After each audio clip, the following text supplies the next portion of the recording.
Assalamualaikum warahmatullahi wabarakatuh.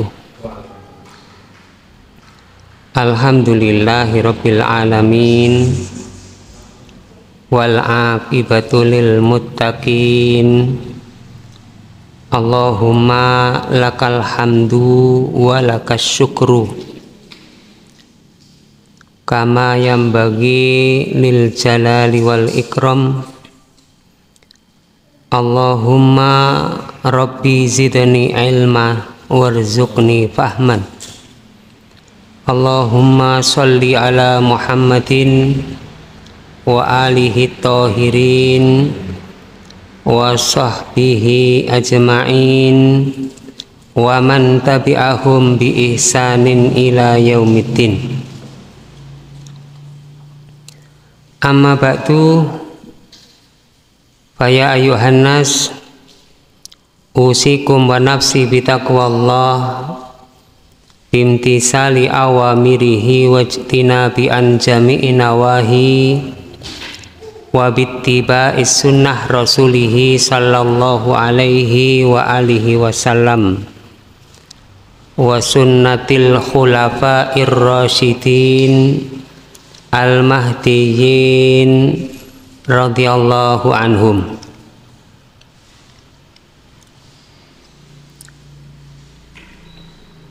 Bapak Ibu kaum muslimin rahimakumullah, kita wajib bersyukur kepada Allah Subhanahu wa taala. Kita masih diberi kesempatan oleh Allah mendatangi majelis yang agung, yang terhormat di hadapan Allah taala, yang mulia, yang terhormat, disanjung-sanjung, dipuji oleh Allah Subhanahu wa ta'ala di hadapan makhluknya yang ada di langit. Karena di majelis ini kita thalabul ilmi, mempelajari ilmu. Hadis yang pertama, an Anas ibni Malik radhiyallahu anhu qala. Sumber berita hadis ini dari sahabat Nabi, yaitu Anas bin Malik. Qala, berkata Anas bin Malik, umiro Bilalun,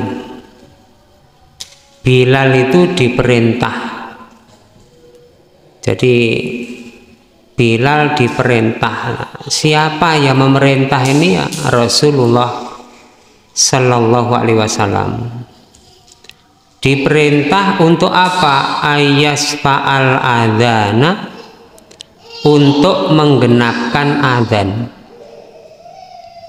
Wa yutirul iqamah, dan mengganjilkan iqamah.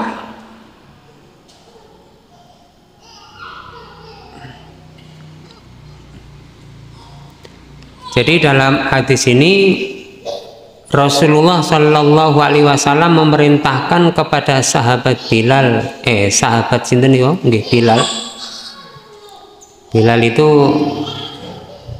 salah satu dari muadzinnya Rasulullah Sallallahu alaihi wasallam. Nah, itu diperintah oleh Nabi. Diperintah supaya waktu adzan itu menggenapkan apa? Adzannya. Kemudian waktu iqamah itu mengganjilkan iqamat. Nah, menggenapkan adzan itu ya menjadikan apa, lafat adzan itu dalam keadaan genap. Genap itu ya bilangan 2, 4, 6, 8. Tetapi berkaitan dengan hadis-hadis yang lain yang dimaksudkan ini secara khusus. Untuk yang pertama itu genap, tetapi dua-dua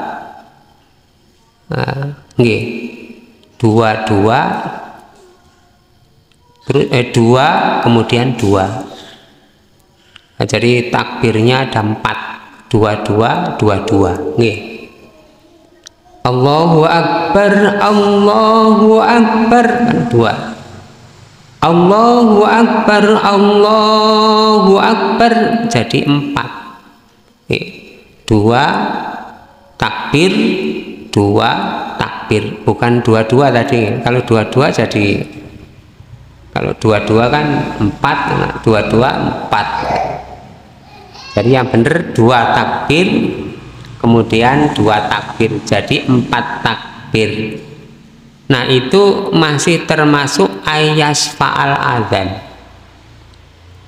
Nah kemudian asyhadu an la ilaha illallah, asyhadu an la ilaha illallah. Nah itu 2.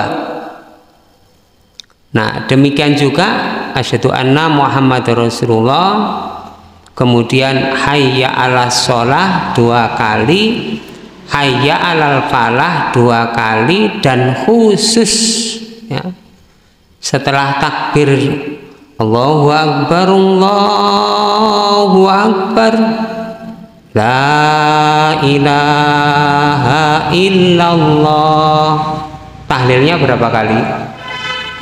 1 kali. Kemudian takbir yang terakhir gitu, 2 kali. Nah kenapa begitu?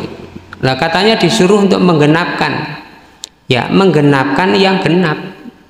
Lah kok ada yang ganjil? Nah inilah syariat Islam. Jadi Islam itu tidak perlu dipertanyakan dalam persoalan yang sudah kepastian hukumnya. Ya begitu yang diajarkan oleh Rasulullah. Nah seperti kita melaksanakan sholat maghrib.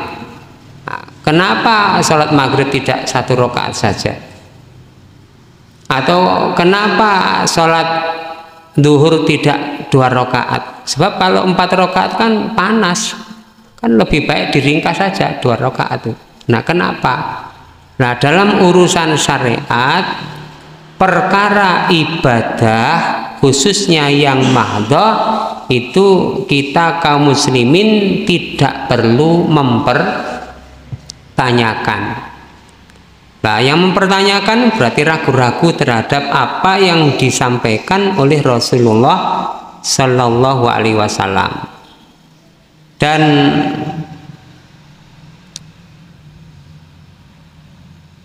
waktu iqamah itu ganjil. Nah, lah kok itu takbirnya Allahu Akbar, Allahu Akbar, asyhadu an la ilaha illallah, kan itu takbirnya kok genap loh. Nah itu oleh para ulama dipahami, dihitung genap itu kalau takbirnya 4 kali, dihitung ganjil itu kalau takbirnya 2 kali. Sehingga ada sebagian dari kalangan kita itu karena memahami hadisnya, nah, bisa jadi ya hadis ini dan beberapa hadis tidak melihat pendapat-pendapatnya para ulama, sehingga kalau qomat ya 1 kali saja. Allahu Akbar, asyhadu an la ilaha illallah, asyhadu anna Muhammadar Rasulullah, hayya 'alas shalah, hayya 'alal falah, qad qamatis shalah, qad qamatis shalah, Allahu Akbar, la ilaha illallah. Nah itu nanti ada sebagian dari saudara-saudara kita di tempat-tempat yang lain itu juga yang model iqomatnya seperti itu. Jadi agak berbeda dengan iqomah yang biasa dikerjakan sebagian besar kalangan muslimin. Dan azannya itu tidak ada tambahan-tambahan kecuali yang warid, artinya sampai riwayatnya itu pada Rasulullah Shallallahu Alaihi Wasallam. Seperti kalau panjenengan datang ke Irak atau ke Iran, yang di sana madhabnya itu adalah Syiah, itu ya sholatnya sama, sholat 5 waktu, iya sholat ya, waktu takbir sendekap Allahu Akbar, ini aja. Nah, kita yang belum tahu dalilnya ya jangan menyalahkan, tanya dulu kepada mereka ada dalilnya tidak gitu. Jangan-jangan kita terlebih dahulu menyalahkan, jangan salahkan dulu sebelum kita tahu dalilnya. Kita tidak sesuai tidak apa-apa, ya tidak usah diamalkan, gitu aja. Nah, itu contohnya. Kemudian ada saudara kita yang juga pernah ke sana, itu waktu baca Fatihah sama Fatihahnya itu ihdinas siratal mustaqim siratal ladzina an'amta 'alaihim ghairil maghdubi 'alaihim waladdallin inna a'tainakal kautsar. Apa bedanya, Pak? Tidak ada amin. Saudara kita yang pernah ke sana amin sendiri. Apa dasar mereka ya? Tanya saja kepada mereka. Kita, kalau saya mengamalkan yang ada dalilnya. Demikian juga persoalan azan. Azannya juga punya ciri khas sendiri azannya. Ada perbedaan azan. Setelah asyhadu anna Muhammad Rasulullah ya. Asyhadu anna Muhammadar Rasulullah. Asyhadu anna Muhammadar Rasulullah. Asyhadu anna Aliyya Rasulullah. Asyhadu anna Aliyya Rasulullah. Ada tambahannya, kaget loh kita, wah ini adanya kok beda ini. Nah kalau ini saya tidak pernah menemukan dalilnya sama sekali. Nah ini termasuk perkara bid'ah. Nah kalau yang tadi, kalau Allahu Akbar langsung berdiri lurus, saya menemukan dalilnya, meskipun dalilnya lemah gitu, tapi ada dalilnya. Nah ini yang masalah asyhadu anna Aliyya Rasulullah, ini dalil yang lemah saja tidak ada. Nah, ini lah yang palsu barangkali, bisa jadi demikian. Wallahu a'lam. Nah, makanya kalau kita melalang buana dari satu tempat ke tempat, kita thalabul ilmi, kita akan melihat dan kita akan diajari luasnya wawasan pandangan. Boleh kita berbeda pendapat asalkan kita punya dalil. Aku kudu ngene, ya ngono. Nek gak nek dalile ya ngono, gak kena dipaksakan, masalah keyakinan dan prinsip ngoten.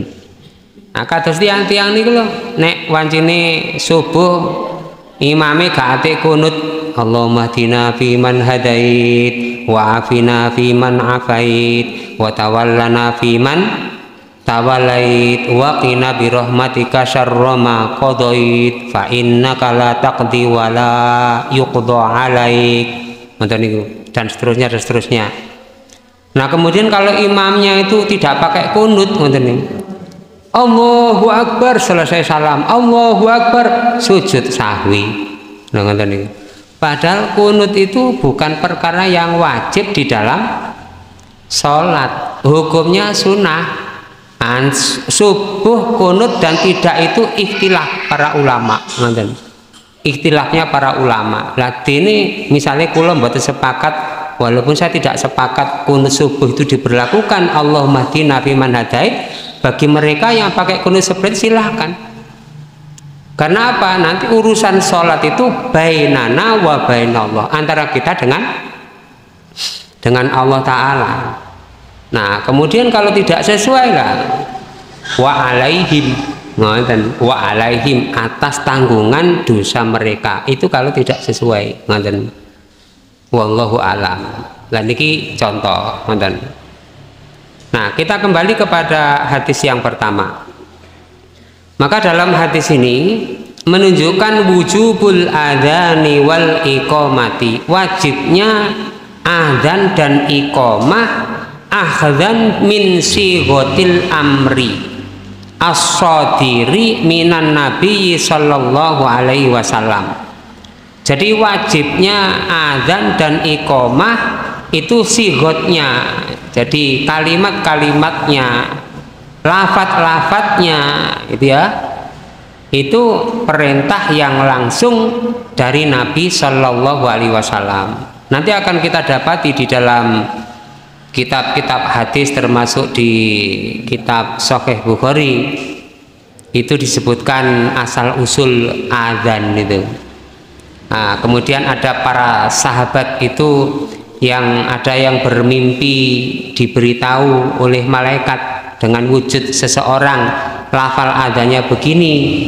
Ada yang langsung diajari oleh Nabi Shallallahu Alaihi Wasallam yang lafadznya begini, dan semua lafadz-lafadznya itu sesuai dengan yang diajarkan oleh Rasulullah Shallallahu Alaihi Wasallam. Nah, kemudian yang kedua, istihbabu syaf'il adzan wa itaril iqamah. Jadi dalam hal adzan itu supaya menggenapkan adzan dan mengganjilkan iqamah. Dan itulah yang dicontohkan oleh Nabi Shallallahu Alaihi Wasallam.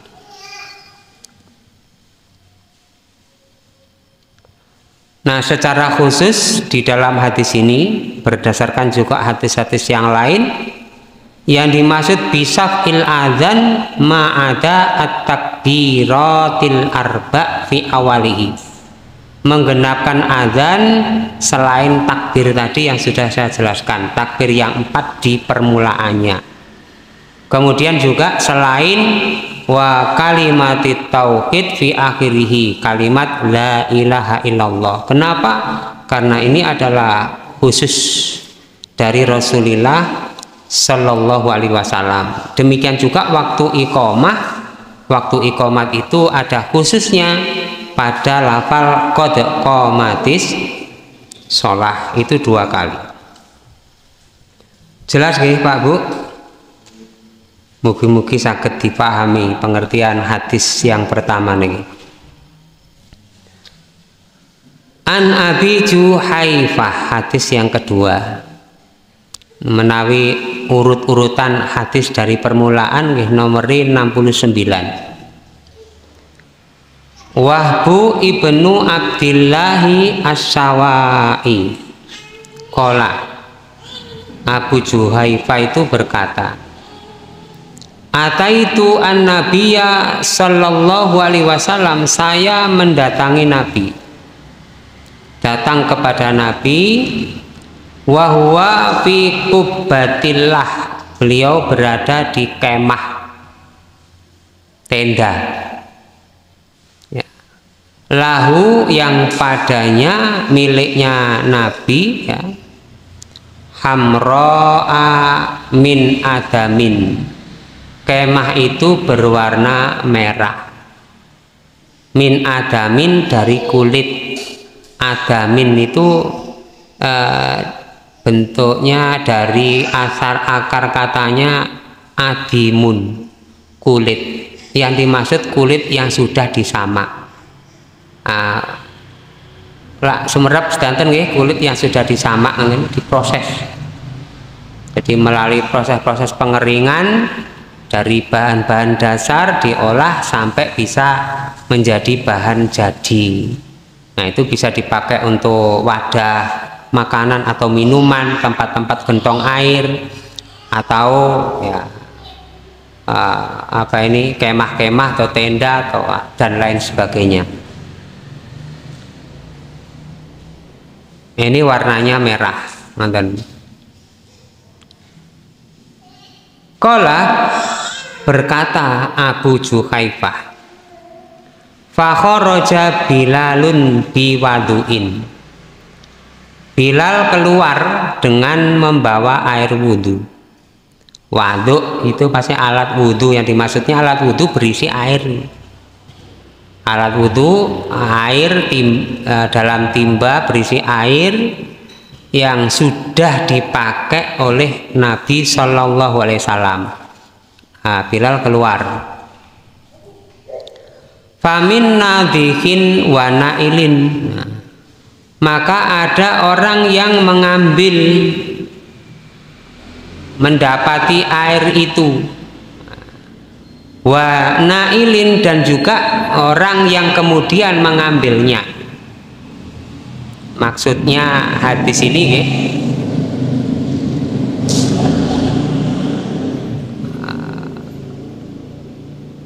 naudhihin wa nailin itu sebenarnya sama-sama mengambil air.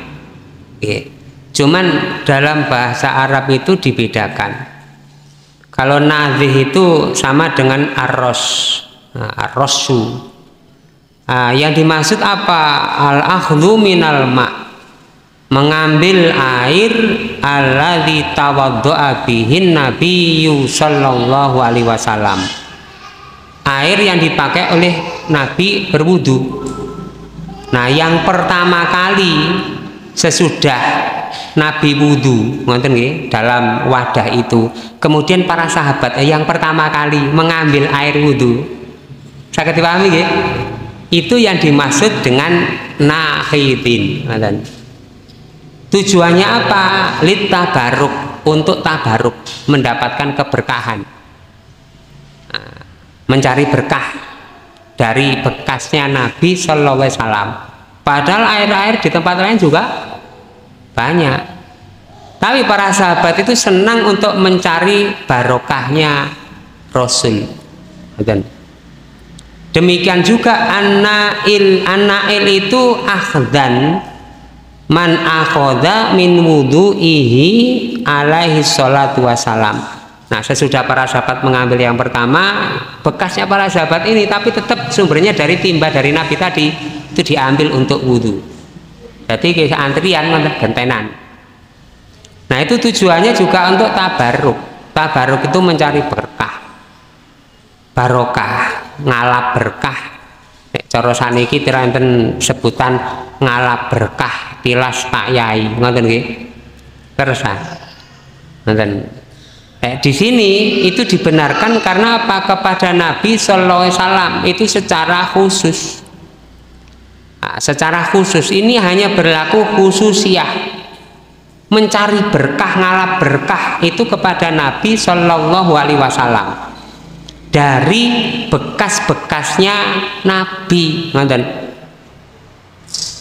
Dalam hadis-hadis yang lain itu sampai, maaf ya, keringatnya Nabi itu jadi rebutan. Ludahnya Nabi juga jadi rebutan. Kenapa? Ketika Nabi meludah itu bukan berbau tapi wangi. Baunya tidak bau tidak sedap, tapi baunya wangi, melebihi daripada baunya minyak kasturi. Lah sinten sing mboten purun lek enten ngoten. Kinten-kinten. Matur ngoten diusap-usapaken tenggene awake ini.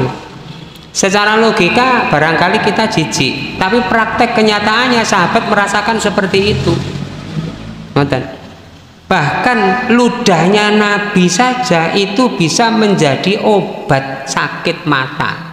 Enten para kiai, para ustadz mubalek sing idune niku dadi obat tetes mata. Enten mboten? Mboten enten. Ini ludahnya Nabi itu kejadian dalam riwayat Imam Bukhari itu disebutkan waktu Nabi akan, besok saya akan mengumumkan siapa yang akan memegang bendera dalam peperangan ini, ngoten niku. Semua para sahabat ini sama deg-degan, ngoten, berharap supaya mereka itu disebut-sebut keesokan harinya, supaya mereka itu disebut-sebut namanya, mudah-mudahan saya memegang bendera. Nah, kemudian sesudah subuh itu Nabi melihat-lihat para sahabat ini, siapa yang akan disebut. Lalu tanya, aina Ali, di mana Ali? Ya, itu. Nah, kemudian sahabat memberitahu, Ali sedang sakit mata ya Rasulullah. perintah dia supaya datang ke sini. Akhirnya singkat cerita datang kepada Rasul dengan dipapah. Nah, kemudian mata penglihatan bola matanya Ali bin Abi Thalib itu diludahi, gitu. Ini gini loh, diludahi. Seketika itu juga sembuh. Dan ini ilmu nih sing angel. Nggih.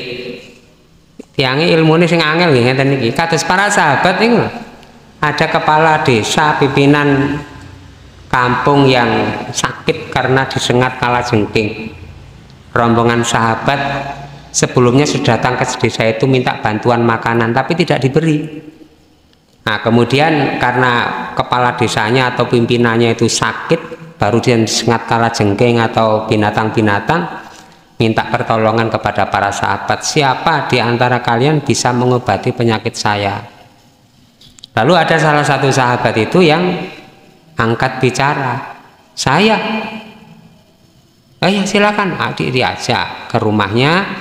Nah, kemudian selesai itu membawa suguhan-suguhan makanan dan beberapa ekor kambing ini sebagai imbalannya, upahnya.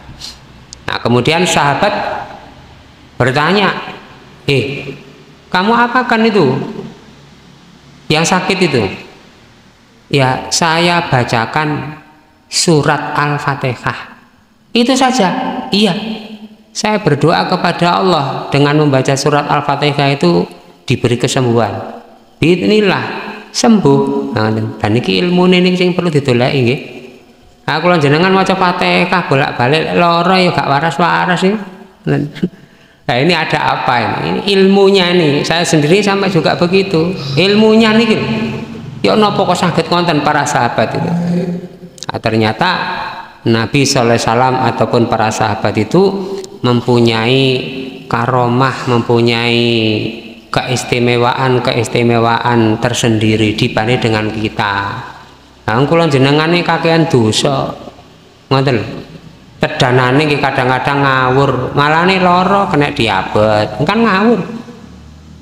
Ini diabet ini kan karena makannya banyak kemanisan, tidak terkontrol, berlebih-lebihan. Kemudian kena darah tinggi, soalnya kakean asin, asam urat. Kata nopo?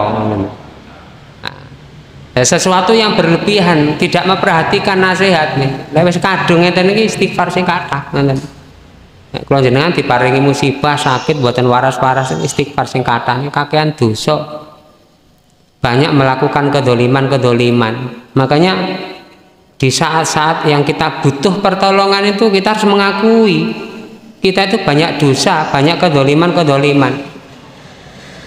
Lidzalika, karena itulah Rasulullah sallallahu alaihi wasallam mengajarkan doa, Allahumma inni dzalamtu nafsi dzulman katsira wa la yaghfiru dzunuba illa anta faghfirli maghfiratan min indika warhamni innaka antal ghafurur rahim. Kita diajari doa seperti itu.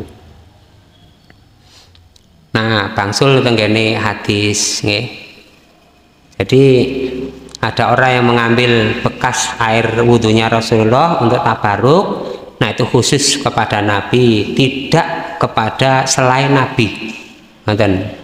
Jadi para ulama al-hadis menyatakan tidak kepada selain Nabi. Nah, kadang-kadang kan kita berlebih-lebihan sampai napa niku letek-leteke kopi bekas Pak Kiai ngoten dadi rebutan ngoten. Itu sikap hulu berlebih-lebihan. Ya wajar-wajar saja. Pak Kiai Ustadzmu balik niku sama-sama manusia. Jadi dalam hal-hal tertentu memang harus dimuliakan, tetapi kita tidak boleh berlebih-lebihan seperti orang Yahudi, Nasrani. Maka turun ayat, ya ahlal kitab la taghlu fi dinikum. Jangan berlebih-lebihan dalam urusan menjalankan din agama. Nah, kemudian di hadis ini kita juga mendapatkan penjelasan-penjelasan dari Nabi Shallallahu Alaihi Wasallam. Nah, penjelasannya apa?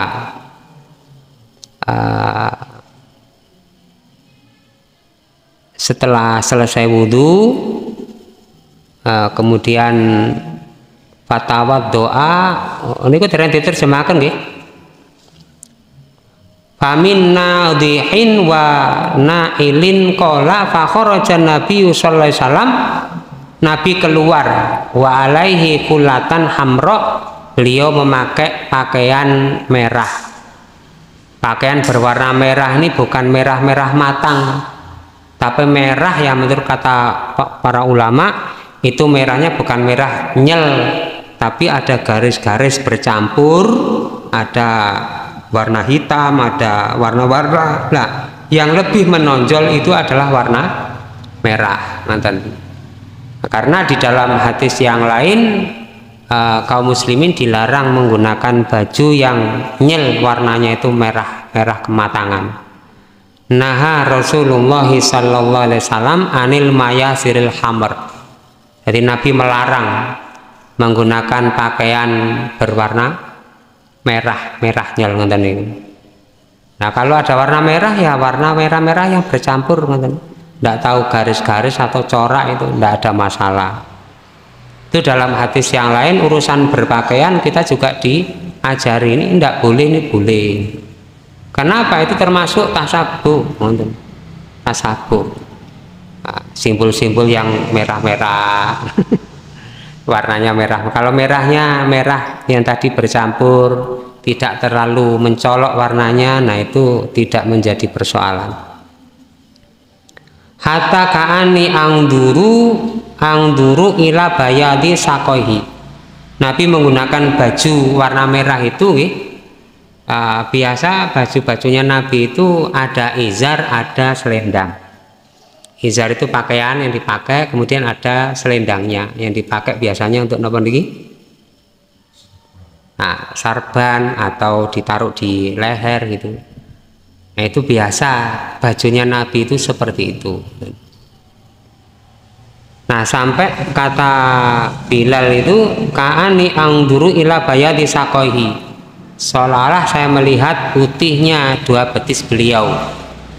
Nah, jadi pakaiannya Nabi itu sampai betis sebenarnya. Makanya disunahkan yang terbaik itu sampai betis. Kemudian paling notok ke bawah itu sampai mata kaki. Selebihnya min khuyala, termasuk bagian dari perilaku kesombongan meskipun hatinya tidak sombong. Meskipun hatinya tidak sombong. Berikutnya qala fatawa doa wa adzana Bilalun, beliau berwudu lalu Bilal adzan. Qala faja'altu atat tabi'u fahu. Saya segera mengikuti mulutnya ketika adzan, ketika Bilal itu adzan. Mulutnya adzan itu hahuna wa hahuna, menoleh ke sini dan menoleh ke sini.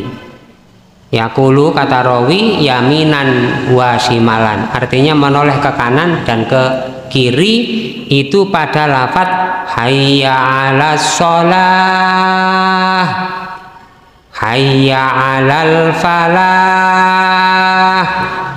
Jadi kalau azan ini disebut satu bukan berarti kalau adanya hayya 'alas shalah satu kali. Pada lafal hayya 'alas shalah dan hayya 'alal falah yang dua kali itu Bilal itu menoleh ke kanan dan ke kiri. Itu yang dilakukan oleh Bilal. Jadi ini hayya 'alas shalah gitu. Ngerti nggih? Hayya 'alal falah. Nah, tujuannya apa? Suaranya keras, bergema, supaya dari suara yang masuk dari arah mulutnya, arah wajahnya itu sampai ke sana, muslimin yang ada di sana itu mendengar suara adanya Bilal, maksudnya begitu. Nah ini sunnah sahabat, sunnah. Kalau tidak begitu apa boleh, tidak ada persoalan. Nah, sekarang sudah ada niki menjadi pengeras, tapi kalau misalnya kita ingin mendapatkan sunnahnya sahabat, boleh kita tiru begitu. Dan waktu itu adzan Bilal adzan itu beliau naik ke tempat yang tinggi di bagian atas, itu sehingga suaranya bergema ke seluruh kaum muslimin karena menjangkau, keras, bergema, nah, sehingga didengar oleh kaum muslimin. Nah, kita lanjutkan hadisnya. Sumarukizat lahu anazatun, kemudian ditancapkan tongkat milik Nabi pada Nabi. Waktu sholat di depan Nabi itu ditancapkan tongkat anazah. Itu tongkat bukan tongkat pramuka ngoten niku mboten. Anazah itu tongkat yang di bagian ujungnya itu ada terbuat dari min hadidin, dari besi lancip yang biasanya dipakai untuk napa? Baik untuk perang atau untuk berburu dan lain sebagainya ini. Nah, itu ditancapkan di depan. Intinya ada tongkat, sebagai apa? Sebagai sutra, pembatas antara orang yang sholat dengan yang ada di depannya. Kenapa begitu? Tidak boleh lalu lalang di depan orang sholat. Dia boleh lalu lalang di depan sutrohnya tadi, boleh, tidak apa-apa. Wa fataqaddama wa shalla ad-duhra wal asra rakaataini. Nah, karena ini Rasulullah dari Madinah ke Mekah. Di Mekah ini kejadiannya. Beliau maju menjadi imam, kemudian sholat duhur dan sholat asar rakaataini, 2 rakaat. Sholat duhurnya di Mekah itu 2 rakaat, 2 rakaat duhur dan asarnya. Karena waktu itu Nabi tinggalnya di Madinah. Beliau melakukan perjalanan menuju Mekah. Sampai di Mekah di bagian perbukitan beliau berhenti di sana, kemudian berwudu, dikumandangkan adzan, kemudian sholat berjamaah. Nah, sumalam yazal, kemudian tidak henti-hentinya yusolli rokaata, ini beliau sholat 2 rakaat. Selama perjalanan beliau selalu sholatnya 2 rakaat. Yang asal sholat itu rubaiyah menjadi rokaata ini. Rubaiyah itu 4, duhur, asar, dan isya. Nah, dalam perjalanan Rasulullah itu senantiasa sholatnya 2 rakaat. Kan berbeda kadang-kadang dengan kita. Kita suka meremehkan. Yang saya lihat banyak dari kalangan kita kaum muslimin, gak mantep lek sholatnya gak jangkep. Walaupun pergi ke sana kemari ngoten nih, melakukan safar, sholatnya sih jangkep mawon 4 rakaat. Lah gak apa-apa sih, yo gak apa-apa, sah sholatnya sah ngoten nih. Cuman kurang mengikuti sunnah Nabi. Karena Nabi melakukan perjalanan itu 2 rakaat. Sampai kapan batasan sholat qashar atau 2 rakaat diringkas itu? Hatta roja'a ilal Madinah, sampai beliau kembali sudah pulang di kotanya, di Madinah, bukan di rumah.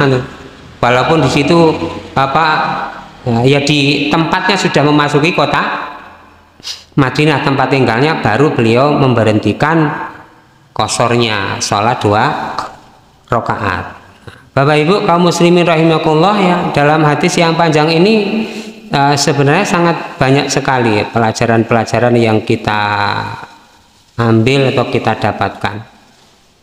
Nah, jadi termasuk disunnahkan menolehnya muadzin yaminan wasimalan pada waktu hayal sholah dan hayal falah.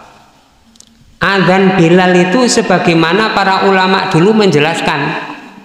Kita dijelaskan para ulama, termasuk ulama generasi sesudah sahabat. Ada tabi'in, ada atba'ut tabi'in. Salah satu di antara mereka adalah seorang ulama besar Mungkin kalau jenengan sumerep ini Umar bin Abdul Aziz nih. Nah itu beliau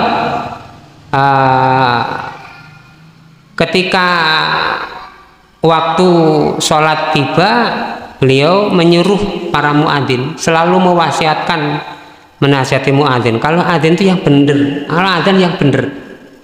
Nah, bagaimana adzan yang benar? Nah, beliau dapat dari gurunya, dari sahabat, dari Nabi Sallallahu Alaihi Wasallam. Adzan yang benar bagaimana? Nah, beliau mengatakan adzin adzanan samhan wa illa fa'tazilna. Adzanlah kamu dengan adzan yang samhan. Samhan itu artinya adzannya datar, rata, sama. Jadi yang disebut dengan samhan itu sahlan, datar, rata, sama, seiring, seimbang. Tidak terlalu rendah, juga tidak terlalu tinggi. Jadi tidak terlalu rendah, juga tidak terlalu tinggi. Sehingga Umar bin Aziz itu menjelaskan adzan ya seperti itu. Maksudnya bagaimana? Sahlan bila nagomatin. Yang dimaksud dengan rata, datar, seiring, sebanding itu tanpa memanjangkan lafal-lafal adzan melebihi dari kaidah. Tidak boleh melebihi daripada kaidah. Ya biasa diomongkan orang Arab itu. Kalau dalam ilmu qiraah itu ada tajwid. Ya. Jadi misalnya Allahu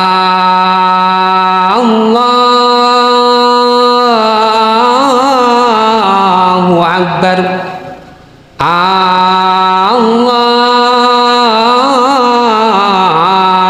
Akbar. Nah itu tidak boleh, termasuk tamtid. Atau yang disitu dibaca mat yang paling mat, bacaan panjang yang paling panjang itu adalah 6 harokat atau 3 alif ya dalam qiraah tajwid. Sinten mawon ahli ilmu qiraah mesti paham. Tidak ada bacaan-bacaan yang melebihi daripada 3 alif itu. Itu kaidahnya. Jadi tidak boleh dengan lagu juga, dengan nada, dengan irama. Nagomat itu adalah nagomat itu dengan irama, dengan nada, dengan nyanyian. Artinya dengan nada nyanyian, nah itu seperti orang nyanyi, mengutamakan keindahan suara. Watatrib biduni tamtid, tidak melenggak-lenggokkan adzan. Nah, ini yang perlu untuk kita perhatikan. Makanya hukum melakukan adzan. Jadi hukum melakukan adzan itu sebagian ulama memandang itu makruh, ya, sangat tidak disukai kalau ada lagunya. Bahkan dalam satu riwayat juga disebutkan Ibnu Umar radhiyallahu an itu masuk ke dalam masjid, masuk ke dalam masjid, kemudian muadzinnya itu adzan dengan bernada berliak-liuk. Akhirnya Ibnu Umar keluar, lalu ditanya, ya Ibnu Umar, ana uhibbuka fillah, ya, kaifa takhruju ba'dal adzan. Hei Ibnu Umar, Ibnu Umar, kenapa engkau keluar dari masjid ini sesudah adzan? Saya itu mencintai Anda karena Allah. Wa ana abghaduka fillah. Saya paling membenci Anda karena Allah. Loh, kenapa?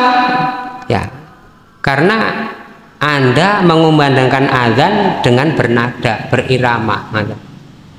Nah, apalagi berlebih-lebihan. Karena apa? Mengutamakan keindahan suara. Intinya kita ibadah itu sesuai dengan tuntunan, bukan keinginan, bukan nafsu-nafsu, bukan enak-enakan, bukan. Makanya sampai ada termasuk viral juara internasional kan, ini mboten salah ya. Asyhadu an la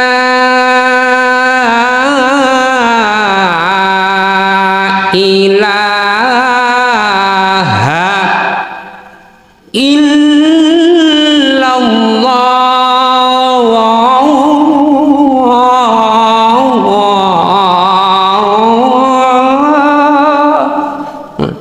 nate kirang nate dereng Pak nggih.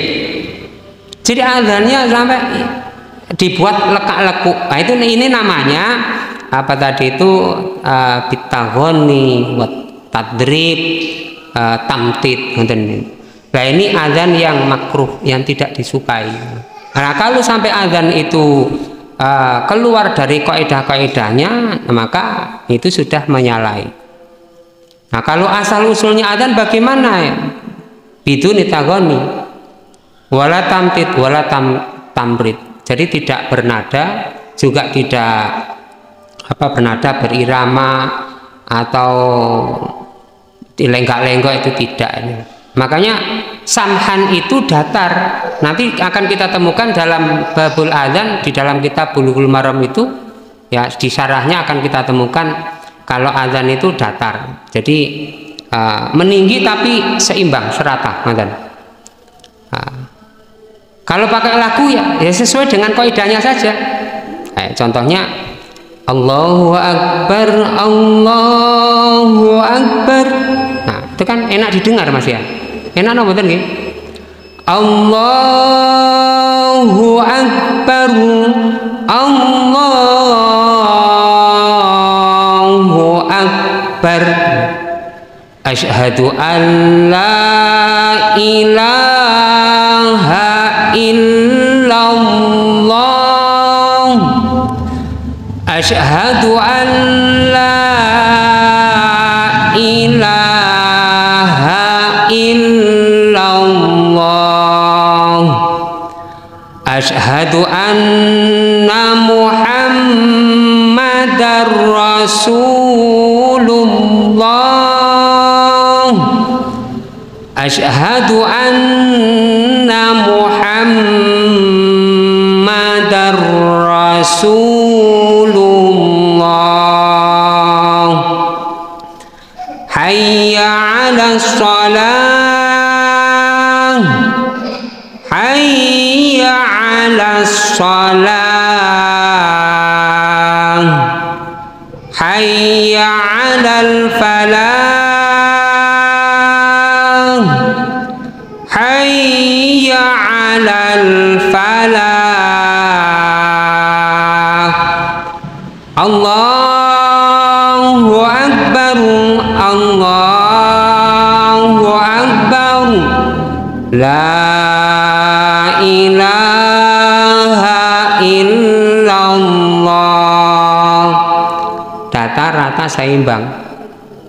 Bahkan ada yang suaranya disuruh untuk irfa al-adzan, irfa bil adzan, keraskan ketika adzan. Nanti akan kita jumpai ada yang adzannya Allahu Akbar, Allahu Akbar, dan Allahu Akbar, Allahu Akbar. Itu karena ada hadis irfa al-adzan, keraskan ketika adzan. Suaranya disuruh mengeraskan, tapi datar, rata, seirama. Jadi tidak sebagaimana tadi dicontohkan hayya 'alas shalah.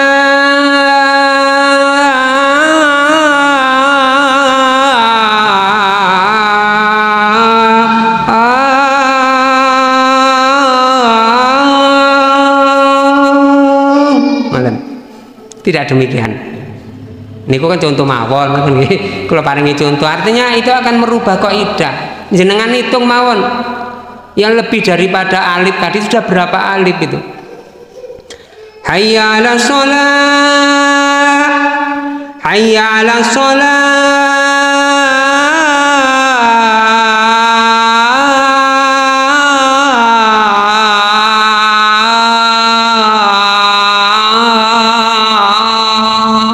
Pinten? Berapa? Nah, itu loh yang dipertanyakan. Itu mat apa namanya? Ada mat itu mat tobi'i, ada mat liwat, ada mat jaiz, ada mat wajib, mutasil, jaiz, mufasil. Mat-matnya itu macam-macam. Nah, sebutan-sebutan oleh para ahli tajwid dalam ilmu qiraah itu, nah, itu belum diketahui. Yang lebih panjang dari itu apa gitu namanya. Nah, sebutannya belum diketahui. Panjenengan saged membuat sebutan dan berdasarkan riwayat. Nah, monggo kalau kepingin semerep ilmunya, barangkali itu adalah ilmu yang belum saya ketahui. Nah, ini yang banyak di kalangan kita itu terpengaruh karena indahnya, enaknya, lantunan-lantunan karena irama itu, dan seterusnya dan seterusnya. Dan ini masih banyak. Ini hadisnya di sini perlu saya bacakan menurut keterangan para ulama. Ini banyak ya, insya Allah kita bersambung pada pertemuan berikutnya. Ngonten nggih? Cekap napa? Nggih, insya Allah kita akan lanjutkan pada pertemuan berikutnya. Mudah-mudahan ini menjadi tambahan ilmu yang bermanfaat. Kita berharap supaya ibadah kita, amal soleh kita menjadi dan mendapatkan keridhaan dari Allah Ta'ala. Allahumma rabbana taqabbal minna innaka antas samiul alim. Wa sallallahu ala Muhammadin walhamdulillahi rabbil alamin. Wassalamualaikum warahmatullahi wabarakatuh.